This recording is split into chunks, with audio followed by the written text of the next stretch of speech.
Well, here we are in our last segment in this part of the series. We're talking about the democratic deception of Black America, where historically African Americans have understood or thought that the Democratic Party was actually the party that really perpetuated the freedoms, the advancement of the black cause.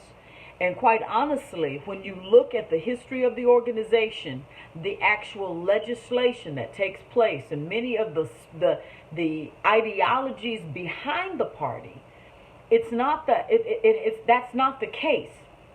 In fact, in this series, these last 4 or 5 segments that I've done, we have looked at the ideological foundation of the Democratic Party, where it began.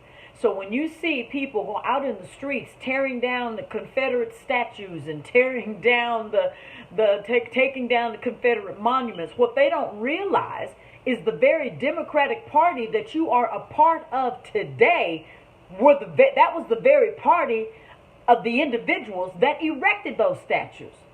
And the ideologies that were the root of the values, the beliefs, and the attitudes that they used to perpetuate their agenda was rooted in the very Democratic Party that you're saying you're participating in today.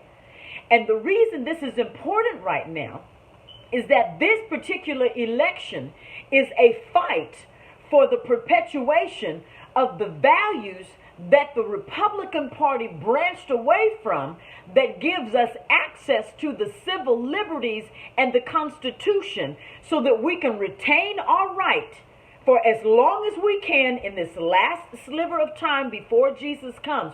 We are fighting to retain the right to spread the gospel, to release that gospel, and to do it in a way so that the most people can be impacted as quickly as possible, with the security of an economic base and the financial resources we need to do it with, so that we can avoid, as long as we can, an economic collapse.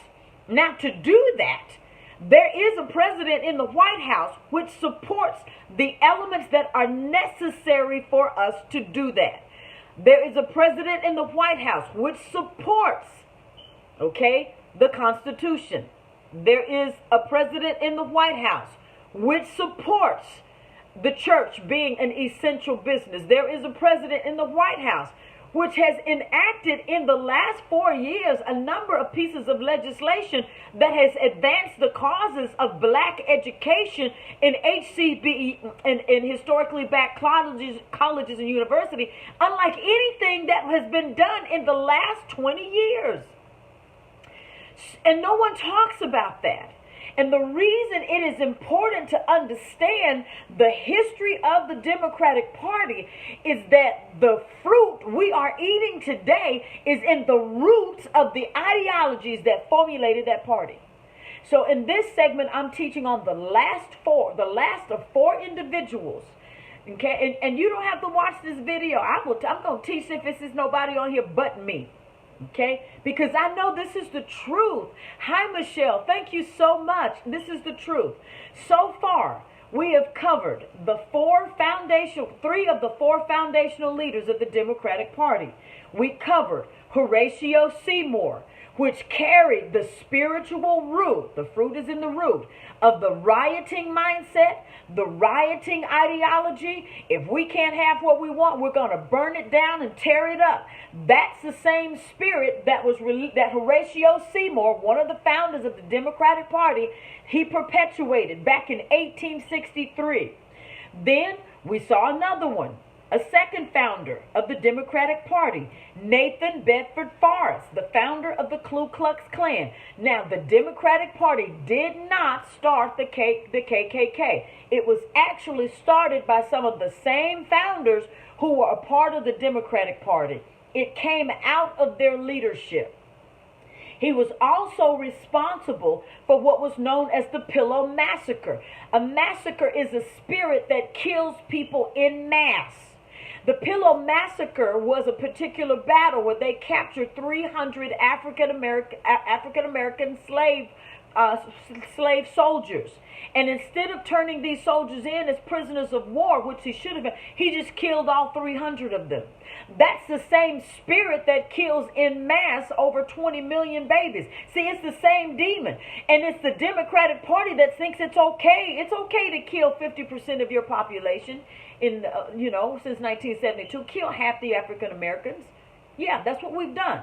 That's what we've done. We've killed half our population, which would represent about 6% of the total United States population. We have systematically enacted genocide upon ourselves.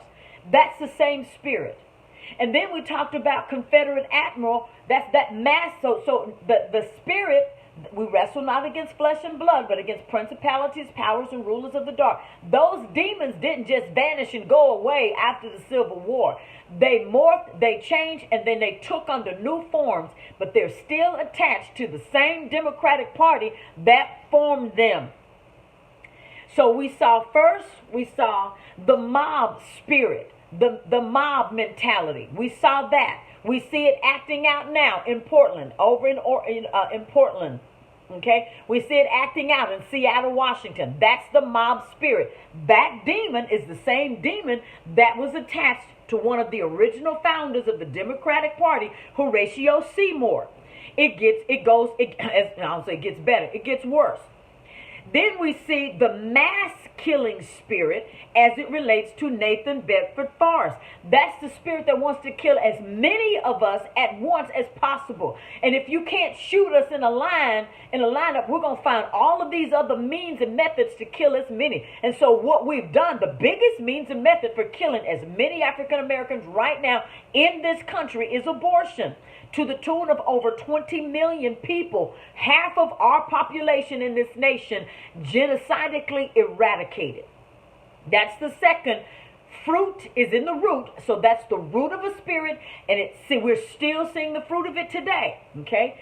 Then the third one, Admiral Raphael Semmes, portrayed as in this image. One of the things that he did was he took out the merchant ships. Over 62 merchant ships, most of which were burned. Well, what did we just see in the rioting in major Democratic cities across this country? Now remember, it didn't happen. You didn't see rioting in Republican cities like you saw in Democrats. Why? Because the spirit that's attached to the party that's rooted in the origins, the demonic entity, doesn't have right to do it in the other cities, because they don't have generational control in the Republican Party like they have generational authority as a demonic entity in the Democratic Party. It's a generational spirit. And that generational spirit, that generational territorial spirit, can only operate releasing the same ideologies that were there when it was formed. It's releasing them today. So that spirit that killed the economy, destroyed the businesses, burned them down, that spirit was the same spirit that Raphael Semmes was operating on back in 1868. Same spirit. So what he would do is he would capture merchant ships and burn them. That's a spirit. That's a demon. And that demon didn't go away just because the times changed. They found another way to do the same thing, and it's the same spirit. So when you see Black Lives Matter, it ain't not more Black lives. It's the demon that was operating through these founders of the Democratic Party that's still in operation today.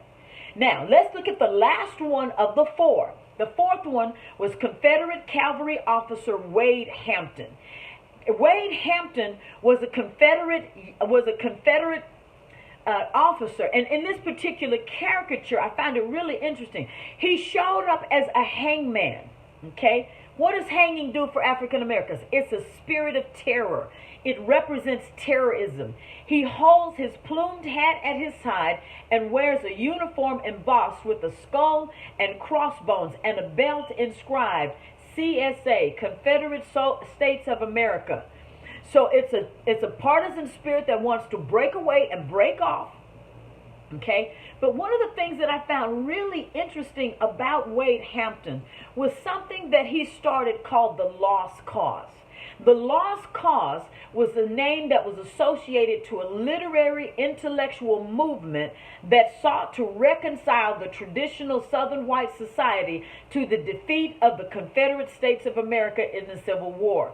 White Southerners sought consolation in attributing their losses to factors beyond their control and to the betrayal of their heroes and cause.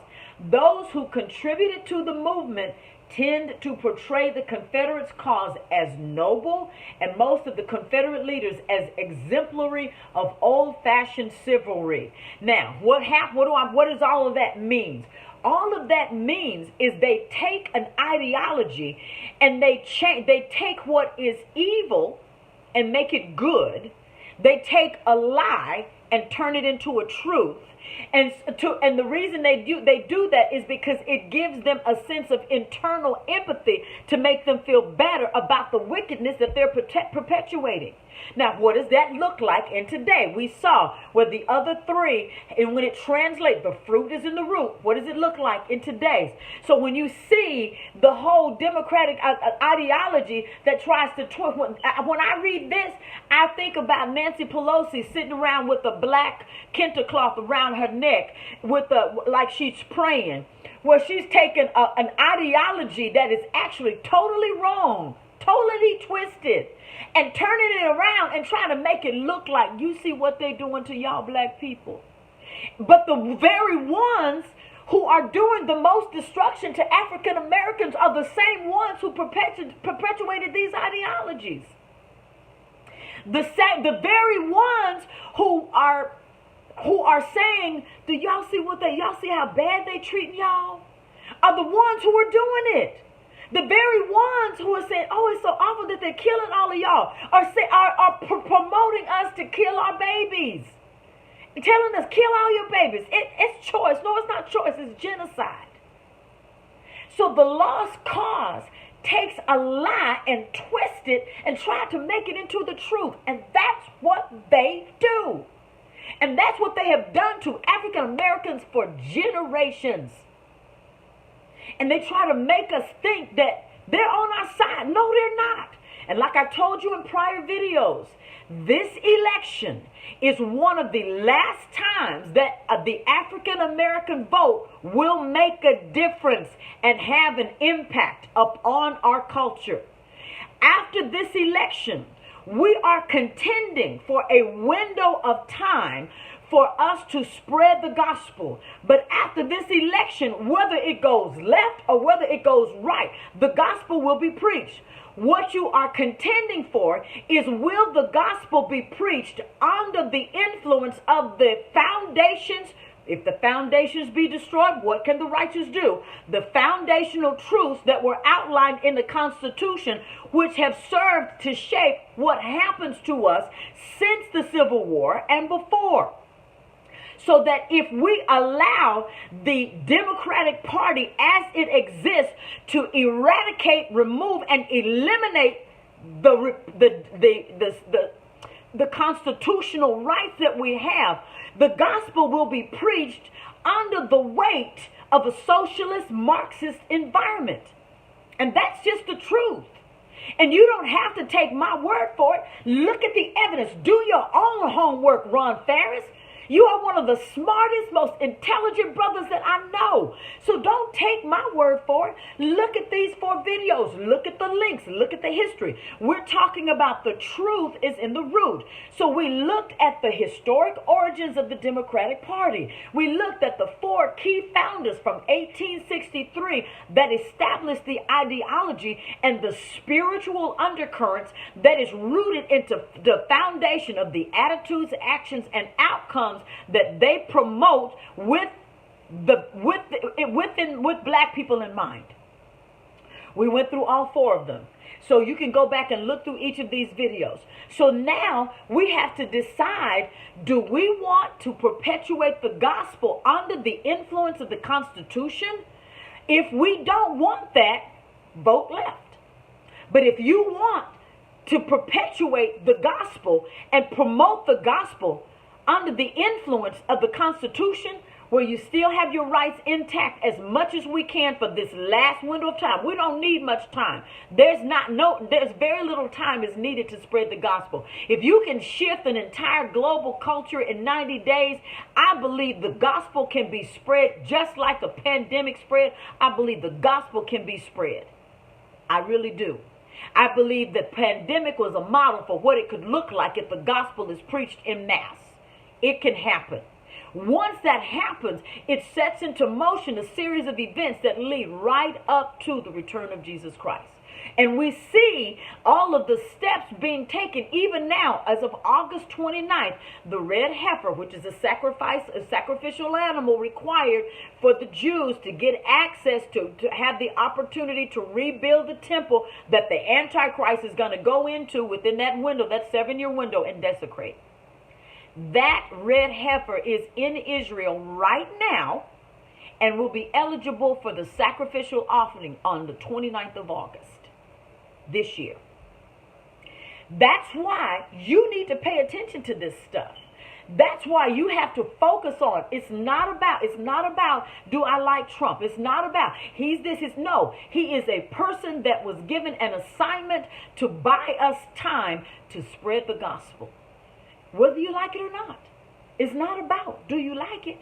It's about do you want to have the opportunity to still stand on the Constitution of the United States, or do you want the individuals, the spirit that was behind this Democratic Party, the 4 ideological founders of the Democratic Party and what they perpetuated? Is that what you want? Well, if that's the case, vote left in December. But if you as an African American want to have access to the civil liberties, if you want to have access to the right to free speech, hi Trishana, thank you so much for being on. Hello Veronica, thank you for being on. If you want to have rights to that, then I suggest you watch these videos, review the documents that I've posted. I'm posting them on my page, and this is also going to be on my YouTube channel. I'm going to put all of the videos back to back to back so you can review them. Okay? So that's the last of this segment. So what did we cover?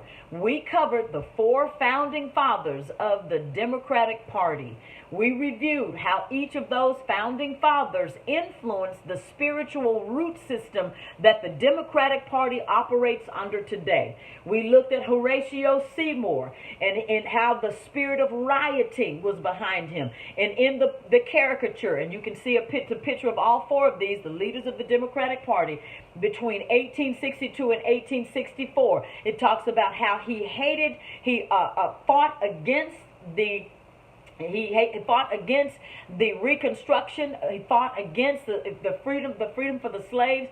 And he said, in a nutshell, in a speech back in 1863, that if we can't have what we want, we will riot in the streets and tear everything up. That's the same spirit that you saw in manifestation in Washington State, in California, in New York. Now, all of those are predominant what?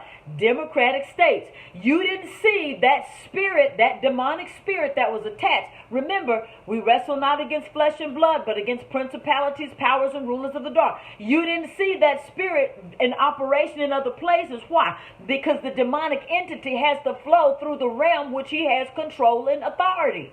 So those demonic spirits had control in those democratic cities. It's a spirit. So the Horatio Seymour is portrayed as a rioter because that rioting spirit is on the democratic bloodline in this country. Then we saw the second one, the mass murder spirit. That's the spirit of Nathan Bedford Forrest, the founder of the Ku Klux Klan. Now, the Democratic Party did not start the KKK. The KKK was the brainchild of Nathan Bedford Forrest. He was known as the Butcher Forrest, the Butcher. Okay? And one of the reasons they called him the Butcher is because he killed everybody. In one of the battles called the Pillow Massacre, where they captured 300 African-American Union soldiers, instead of letting them be prisoners in war, he killed all 3 of them. A mass murder spirit. That's the same mass murder spirit that allows us to, under the influence of the Democratic Party, to mass murder almost 20 million babies. It's the same spirit that hated black people back then. It's the spirit that hates black people now. So that's the mass murder spirit. So we saw the first one, the rioting spirit. Now we see the mass murder spirit. Then we get on down to the third one, Confederate Admiral Raphael Semmes. He was portrayed in the caricature as a pirate, stealing, taking. And so what he would do to in the picture, in this caricature, you saw a family that was cowered in fear. And then you saw him as an admiral. What he would do is he would capture merchant ships. These were business owners, business leaders. And then he would burn them. Well, what did we just see? The same spirit perpetuated today, where you see Black Lives Matter out in the streets doing what? Burning businesses down, burning down the very businesses of the people they say that they're fighting for. It's the same demon. The spirit, the principality didn't leave the earth when the times changed. And then now we see the Confederate cavalry officer Wade Hampton, number 4. Wade Hampton was a Confederate soldier, but he started what was called, he started an ideology called the lost cause.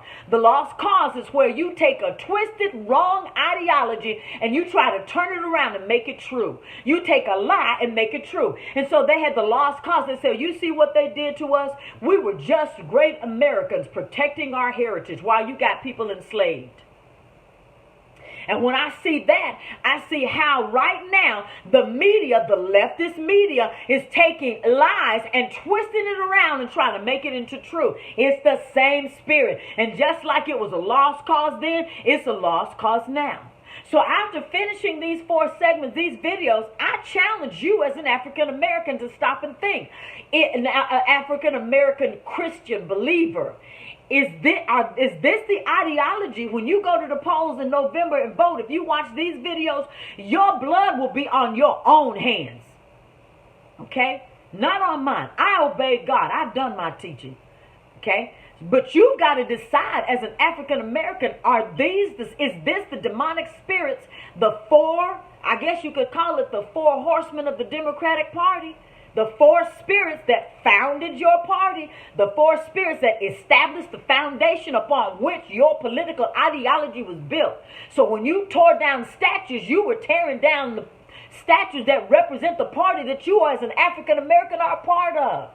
That's like an African American being a Confederate soldier.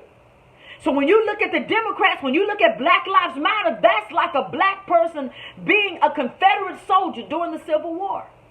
Because you're actually fighting against the very ideology that gives you access to freedom, that gives you access to the Constitution, that gives you access to do a business, that gives you access to the right to free speech. I don't either, Trishana. I don't agree with Black Lives Matter either. They don't speak for me. I believe all lives matter because if it matters to God, it matters to me. And God loves every life. The unborn life, the black life, the white life, the red life, the yellow life, all lives matter to God. And so that's what these 4 videos are about. And you have a choice to make. Now, I've got one more video that I'm going to do, and it's going to be, and I will try to finish these up. I appreciate you guys for being on here. Thank you so much for your support and encouragement. I'm going to finish this series so it can get it off my spirit and God can stop harassing me. Love you guys. Until next time, you make it a terrific day.